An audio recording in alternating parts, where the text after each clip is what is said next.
ये भी रहा है सुप्रिया जी कि बार बार सोनिया गांधी से मिलने जा रहे हैं, गांधी लॉयलिस्ट के तौर पर उन्हें जाना जाता है।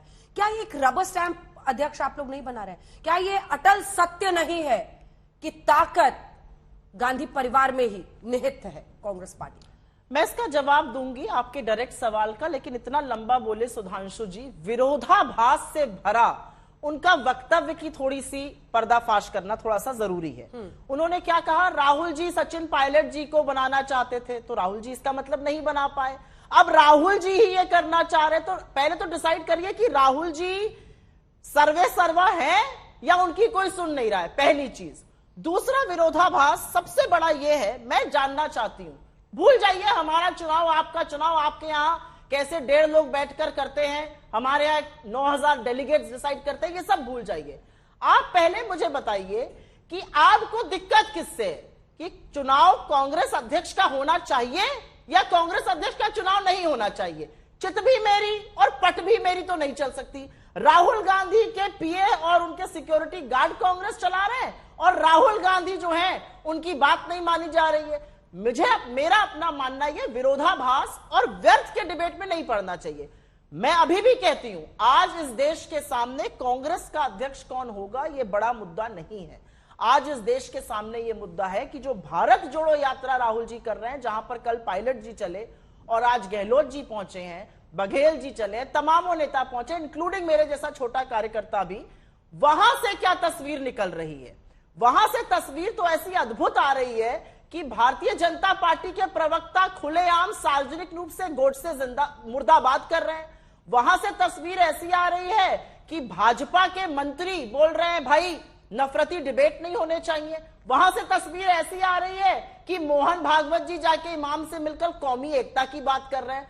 भला हो ऐसी यात्रा का, और सद्बुद्धि इस देश के हित में बहुत जरूरी है। लेकिन मैं फिर भी कहूंगी कि कांग्रेस अध्यक्ष के चुनाव का फैसला हम करेंगे और वो सही फैसला होगा। आपका जो डायरेक्ट सवाल था, क्या ये रबर स्टैंप होगा?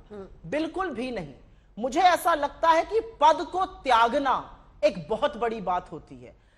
भारतीय जनता पार्टी के प्रवक्ता के साथ बैठी हूं तो डायरेक्ट सवाल पूछ अभी तो राजी भी नहीं हुए पद त्यागने के लिए। अरे मैं कह रही हूं, अभी भी सुप्रिया को कह रहे हैं कि देखेंगे वो क्या करते हैं, पहले अध्यक्ष हम लोग बन जाएं, एक शब्द ब शब्द कोट कर रही हूं। बिल्कुल। फिर देखते हैं विधायक क्या कहते हैं। मोह बहुत है उनको राजस्थान के मुख्यमंत्री की। भाई सत्ता से मोह किसको नहीं होता है? सत्ता से मोह क्या मोदी जी को और अमित शाह जी को कम है? जो भी राजनीतिक जीवन में है महत्वाकांक्षा होती है, सत्ता से मोह होना स्वाभाविक है। बिना महत्वाकांक्षा के थोड़ी सुधांशु जी राज्यसभा पहुंच गए। महत्वाकांक्षा रही होगी, इच्छा रही होगी, सत्ता की लोलुपता रही होगी, तभी बेचारे गलत को भी सही ठहराते रहते हैं आधे दिन और जानते हैं कि गलत को सही ठहरा रहे हैं, वो अलग बात है। मेरा अपना मानना है आज भी इस देश में बेरोजगारी और महंगाई दो बड़े मुद्दे हैं और इतनी नफरत फैलाई जा रही है कि उन मुद्दों से ध्यान भटके। कोई भी कांग्रेस प्रेसिडेंट बने या ना बने, नैतिक लड़ाई जो राहुल गांधी जी लड़ रहे हैं वो और पुरजोर तरीके से लड़ी जाएगी। इस बात का मैं आपको आश्वासन दे सकती हूं। गहलोत जी बार बार क्यों जाते हैं, उसका मुझे जवाब नहीं मिला।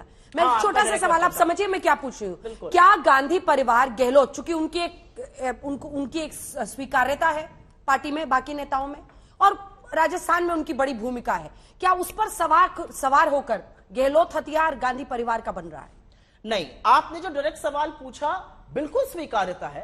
5-5 बार के सांसद रहे हैं, 3-3 बार मुख्यमंत्री रहे हैं, one of our tallest leaders हैं, कर्मठ हैं, कर्मयोगी हैं, बिल्कुल अच्छे हैं, बहुत अच्छे कैंडिडेट होंगे अगर नॉमिनेशन फाइल करते हैं और अगर बनते हैं। मुझे नहीं पता भविष्य के गर्भ में क्या होगा, लेकिन आपका ये जो सवाल है वो बार बार क्यों जाते हैं? कांग्रेस अध्यक्ष सोनिया गांधी जी हैं, अगर उनसे उनका मुख्यमंत्री या वो व्यक्ति जो शायद कांग्रेस अध्यक्ष पद के लिए दावेदारी करने जा रहा है नहीं जाकर मिलेगा, तो क्या नरेंद्र मोदी जी से जाकर मिलेगा? मैं ये पूछना चाहती हूं। सवाल तो ये पूछना चाहिए कि मंत्री फाइल साइन क्यों नहीं करता है, मोदी जी के पास क्यों जाता है?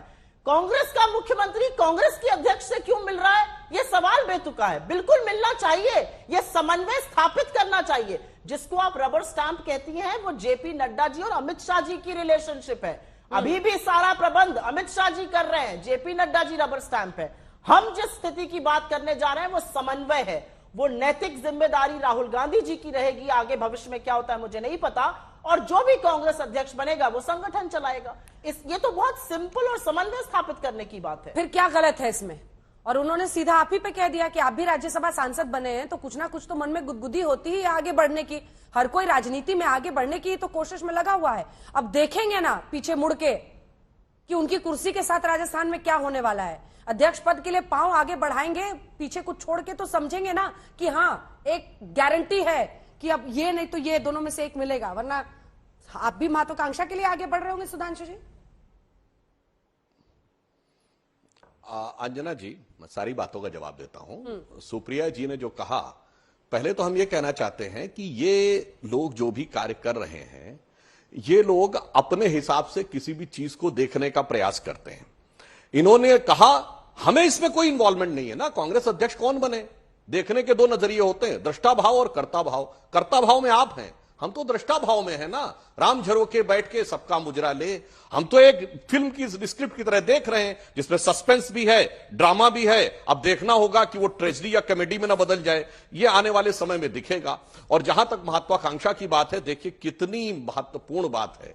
कांग्रेस में यही तो चक्कर है कि सारे के सारे नेता राजनीतिक महत्वाकांक्षा के लिए आते हैं। इसीलिए मैं कह रहा हूं, हमारे यहां नेता आते हैं वैचारिक प्रतिबद्धता के कारण।